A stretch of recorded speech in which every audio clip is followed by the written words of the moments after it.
Such a mess, such a mess, such a mess. Hello and welcome to my channel. My name is hautemesstom and thank you so much for clicking on this video.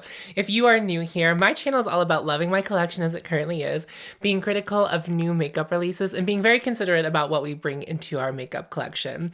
If that sounds good to you, I would love to have you subscribe.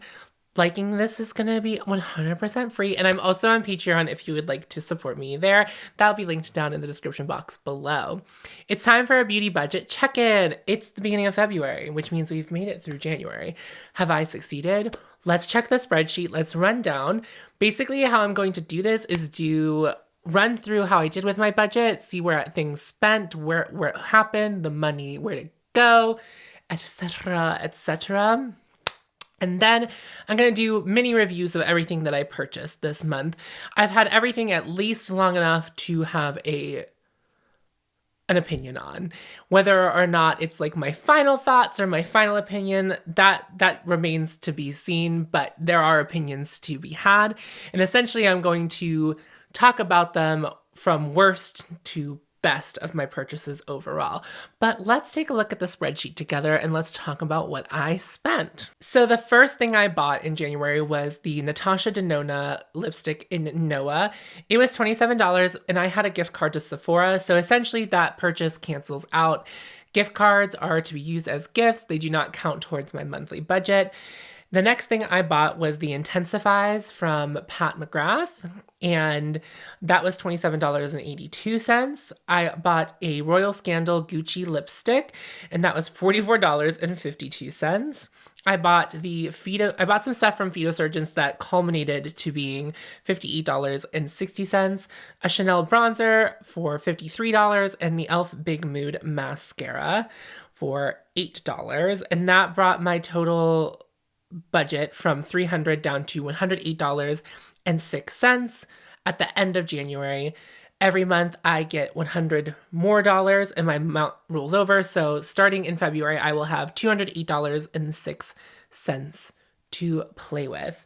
Now, before we start talking about what I purchased, I want to talk about February just a little bit. I don't have intentions of buying anything. There's like nothing on my mind that really rings out as something that I want to purchase. I might buy the Glaminatrix Nocturnal palette.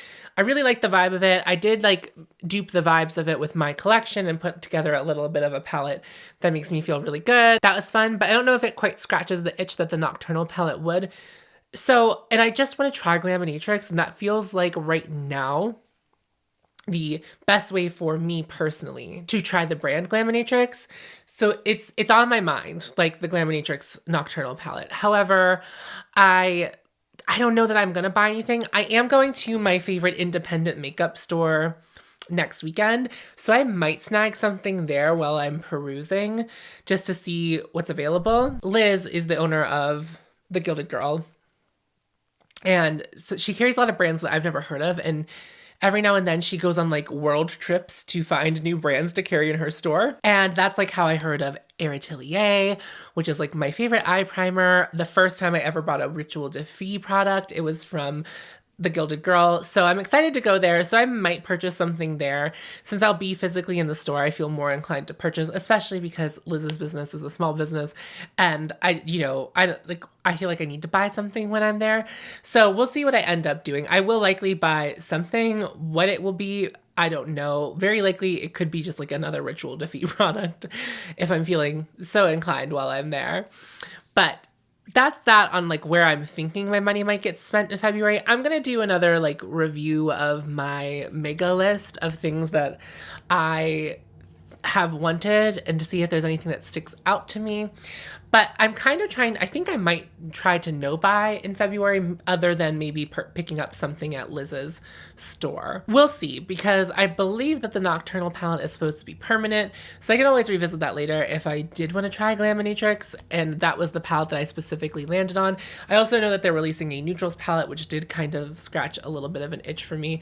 But I think the Nocturnal palette would be more interesting for me and probably for you. And I know that a lot of my subscribers have seemed to lean towards that like grungy aesthetic whenever they're picking out eyeshadows. So that might be like the best overall for all of us. And obviously I'm making that decision me first, but then also, you know, what I think that my subscribers will also be interested in. So it's like kind of a nice marriage of what I want and what you perhaps want as subscribers. That's where I'm landing. As far as how I feel about the budget so far, it doesn't feel inhibitive. I did start with, $200 extra my first month. So I did have $300 and I did burn through almost $200. There were a couple moments where I wavered just a little bit, and we'll talk a little bit about that as we are talking about the products and how I ended up purchasing them and what my feelings are on them. I will kind of elaborate whether or not I regret them, etc. So with that being said, the $100 a month does feel good. It does feel consistent, especially right now, going into February. I'm I don't really know that I want anything. So I'm pretty sure my budget for the most part will remain. And then I will have $300 in March, and who knows what might be released or sneak peeked or whatever by then. We just don't know. And also February could bring something lovely, but typically in February, we see a lot of pinks and reds, which are not shades that I'm against, but it is always presented in quite a similar fashion where it's not really feeling like anything new. So I think I'm going to be okay this month, but we will see. I might have to eat those words at the end of the month. But let's start talking about the products I have, how I rank them, how I feel about them. So I have 1, 2, 3, 4, 5, 6, 7, 8 products, and we will rank them from 8 to number 1. So let's start. In 8th place is this product from Phytosurgence. This is the Phytosurgence Daylight Spectral Shine. Divine Daylight Spectral Shine. It looks like this. And if you have watched any of my Let's Play with Makeup series, my Let's Play with Makeup series is designed for you and me to explore my makeup collection, but also to encourage you to explore your makeup collection and get to know it better. And so that's where you're going to see a lot of use of new items where I'm still trying to formulate my thoughts on them and my opinions on them.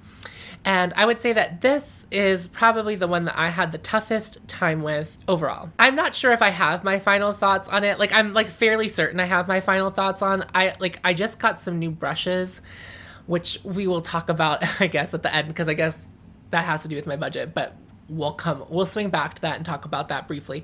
But so this is a balm cream highlighter, and it's very hard. It doesn't really you can't press into it, and that's fine.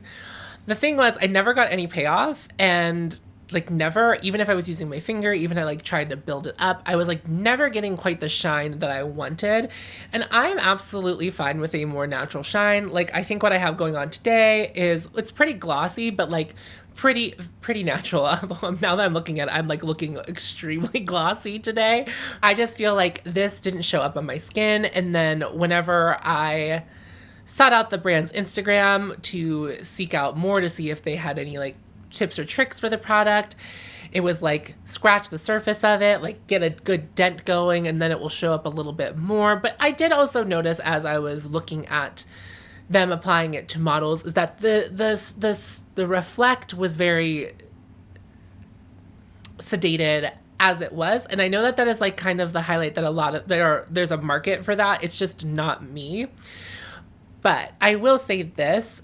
So I did and I had some feedback from some of my subscribers who really like this product and said that that's true.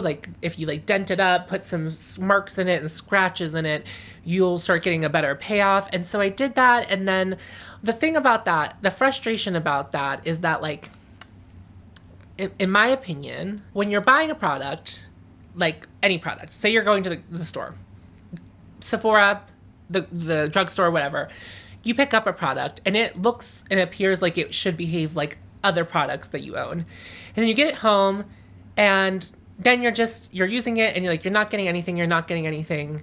Are you really going to go to the brand's web? Or is the normal person, let's think about this. Is the normal person who just found something at Sephora or the drugstore really going to go through the trouble of finding the brand, seeing the brand's best practices, A, B, and C, whatever. If you're lucky enough to be at a Sephora and the person who is selling you the product gives you tips and tricks, that's great. Because there are products that I have bought and someone told me oh, this product is a little weird and gave me the best practices. But without that, I wouldn't know what to do with them. And that's how I feel about this. It's It should be more self-explanatory. I shouldn't have to do so much work to figure out how this product works. And that was kind of where I felt let down. I have the wonderful luxury of being, you know, a very small creator here, but a creator that has some subscribers who have used this product that gave me the tips and tricks and whatever, and they like gave that information to me. But if I didn't have that luxury, how would I have known that like these are gonna make it perform better? And yeah, when I did do the dents, I got a little bit more payoff, but just like not enough.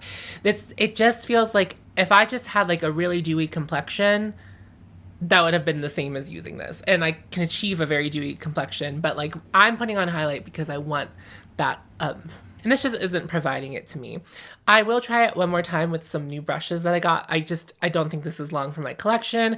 I'm not going to add it to my permanent collection, but I just really like, I'm now to the point where I'm just like, I just want to see it work. Like I really want to get it because there are a lot of people who really love this product and it's one of their best sellers and the formula, like, so people really like it. And so I guess it just kind of missed me. And I feel like I never really want to take an indie brand and like rank it the lowest, right? That doesn't feel good to me.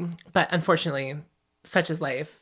That is my experience with it. So there you go. In 7th place, this is the Phytosurgeon's Sky Fluff Brush. Now, I did make an error. I thought this was for the highlighter, but this is for their blush. I think that's correct. I tried using this brush with the highlighter and it lifted my foundation, and then I did try it with the blush and then it also lifted my foundation, but it didn't lift my foundation every time, and I don't know what I did differently in the times that it lifted my foundation and it didn't. However, knowing this brand and having like followed them for a while and like anytime they post, I will keep my eyes on what they're doing.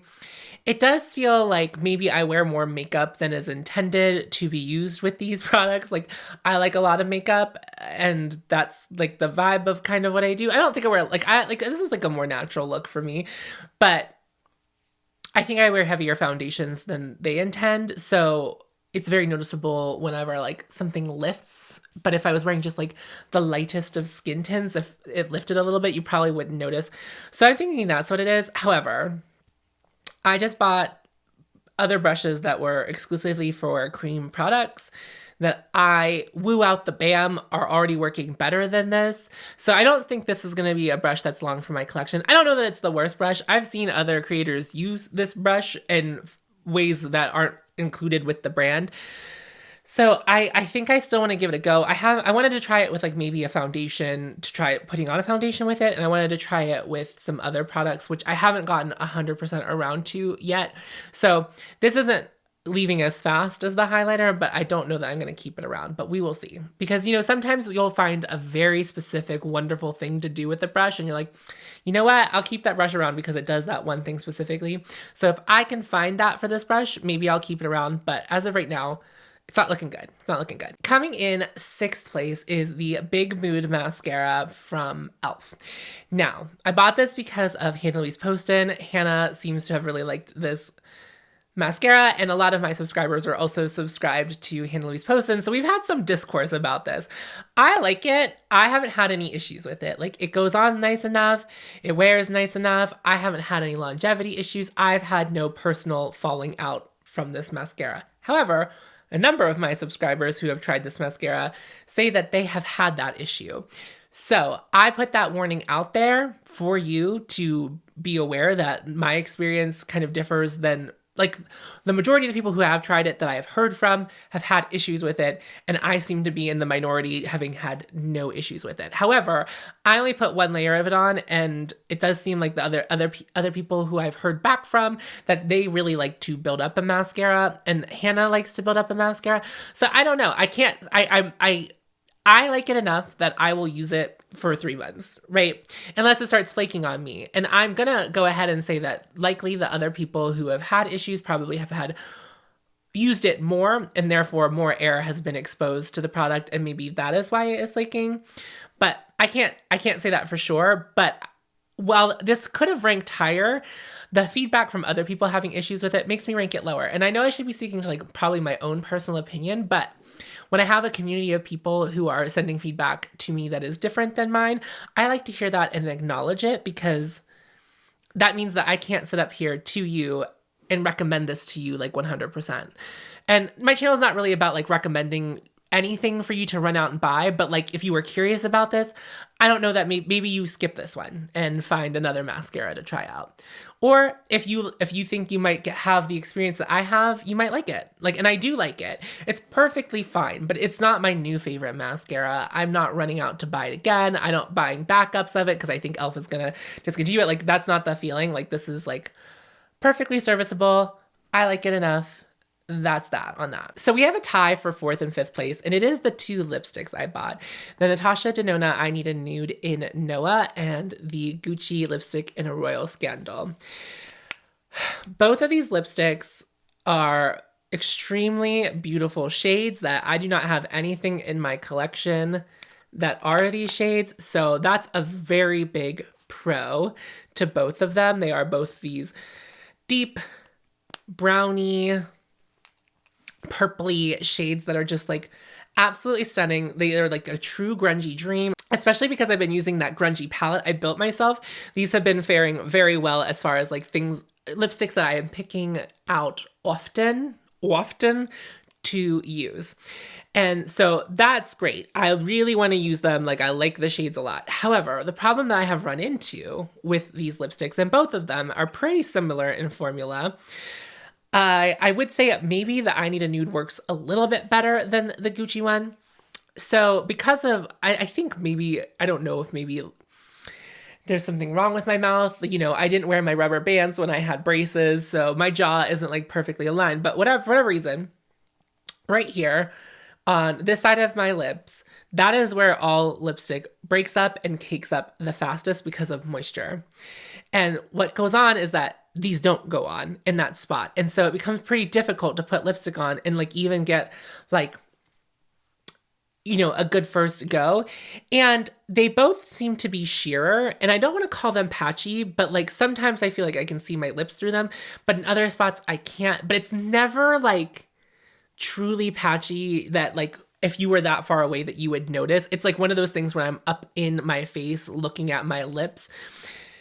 And so again, I always think it's good to remember that no one, unless you're kissing them, is going to be that close. And then if you're kissing with them, the lipstick, these lipsticks are going to come off. These are not transfer proof lipsticks, and I don't need them to be. I really like a satin finish. They're just, you know, I guess because both of them are not inexpensive. This one was like, I think $27, and this one was like $45. So like there's like a big price difference even just in these two formulas. I have another satin lipstick. It's from YSL. It's their Rouge Pour Couture, and I have their red shade, and I don't have that issue like I have it with these. And it's another lipstick that like, you know, kind of has the ability to move around. It's not like a self-setting lipstick, which is fine, but like these ones just like aren't as good as that one.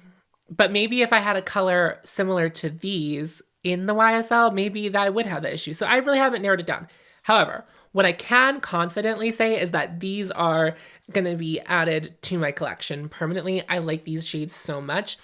I have no desire to explore other formulas specifically to find something better than these right now. Like, these are completely serviceable lipsticks, but I wouldn't spend, I don't know that I would, I might try a matte Gucci lipstick, but I wouldn't buy another shade of the satin. And the I Need a Nude is like fine, but I probably wouldn't buy another I Need a Nude. I would try a nude from another brand. But these are saying I really like the shades. They're great. Coming in 3rd place, this one is actually going to have a whole dedicated video to it, so I won't linger on this too long because I want you to come back for the Pat McGrath Intensifies video. But this is the Intensifies from Pat McGrath. This is a mixing medium that you can apply direct to the eye. It has a triangular applicator, and you can just drag that along to put on makeup. If that's just in case you've never heard of it. Now, I would say that this is the first real product that I very much enjoyed using every time I used it. I think it's a great product.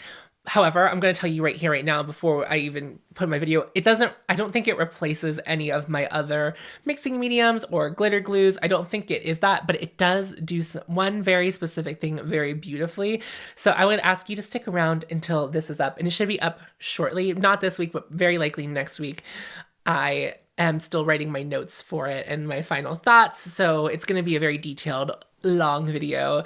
I love a long form review, so that's what you're going to get of the Intensifies. So really enjoyed it. So if you were curious, I would say don't buy it yet. Wait for my video, but I liked it. I liked it a lot. It's sticking around. And in second place is the Phytosurgeon's Skin Spark, and I have the shade Smolder. This is a cream blush, and this is like the cream blush shade of my dreams. But beyond that, this is perhaps my favorite cream blush formula. It melts into the skin and blends out so gorgeously, and it becomes seamless with whatever you're doing. And whenever you think of a cream blush, like this is what I think of. Like, this is how I think they should perform, which is such a delight. Like, again, I didn't love ranking some of the Phytosurgeon's items like very low on my list, but this is like, this I love. I love it so much. It's so good. There's a bunch of different shades, but this shade in particular, I'm so glad I picked this shade because it is the one that I like keep reaching for. I really like it. It's so pretty. It's so nice. I love it. I love it. And I don't know that like, the thing is, I couldn't make a whole video dedicated to this. There's something about the moussey texture of it. And then as soon as it like you start tapping it into your skin, or even use a brush, or a sponge, all three ways work really beautifully. It's divine. It's a divine formula. And I like the packaging it comes in. It's very cute, sleek packaging. It doesn't feel like an overwhelming amount of cream blush. It feels like over time I'll be able to use this in a reasonable amount of time. It's stunning. I could see this becoming like a very big cult favorite product. I could see like makeup artists really liking this because it's just that easy. It's that easy. And that's why I'm hype about it, is because it's so easy. Because sometimes when you're getting a cream blush, you're like using it for the first time, you're like, we don't know how this is gonna go. How's it gonna go? And you get nervous about it, and you're uneasy about it, and you're putting it on, and then sometimes it doesn't blend out. Always blends out. I have nothing else to say. Is that if you were looking for a new cream blush and you checked out Phytosurgeon's website to suss out the shades, if you see a shade there that would add something to your collection, I would say run, don't walk. This is a very worthwhile product to have in your collection. I adore it. And in first place is the Healthy Glow Bronzer from Chanel, which was, of the items, the one that was the wild card that made its way into my purchases this month. This was not something I was planning to buy. This was something I was at the mall. I was inside of a Nordstrom. I was at the Chanel counter, and I had been interested in this product, but hadn't pulled the trigger. And I've heard other people talk about the old formulation of it and the other shade of it. I do have this is the problem I have with it. I have the deeper of the two shades, and I'm a very fair-skinned person, so the fact that I can get away with buying the deep shade is a problem. It's a huge problem.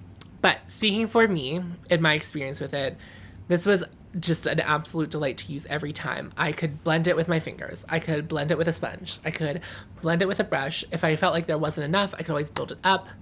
And there's something about it that I feel like kind of leaves my skin looking airbrushed. And I don't know if that's like a claim this has, but I always feel like my skin where I have the bronzer on looks divine and just scrummy and just amazing. I wasn't expecting to like this as much as I did, especially because I have heard that there are people who had the original formula and then bought the second one in the lighter shade, and they said it wasn't as good, but I don't have that problem. The other thing, it looks very scary. You put it on your skin and you're like, this is going to be way too deep. It's not going to blend out. It blends out like a dream, much like the Phytosurgeons. The Phytosurgeons in this are like very close, by the way. They are very close, but I wasn't expecting to fall in love with a bronzer in January, and somehow that has happened. And ever since I got this, it's like the one of the products that I'm most like, of these products, it's the one I was most excited to use every time.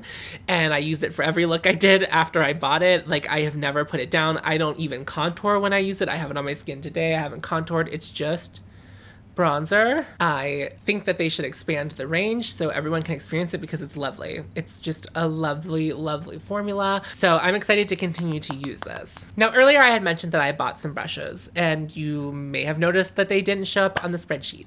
I did get a raise at work, and that was my treat to myself, was to buy the Sonya G Fusion brushes as well as their Smooth Buffer brush.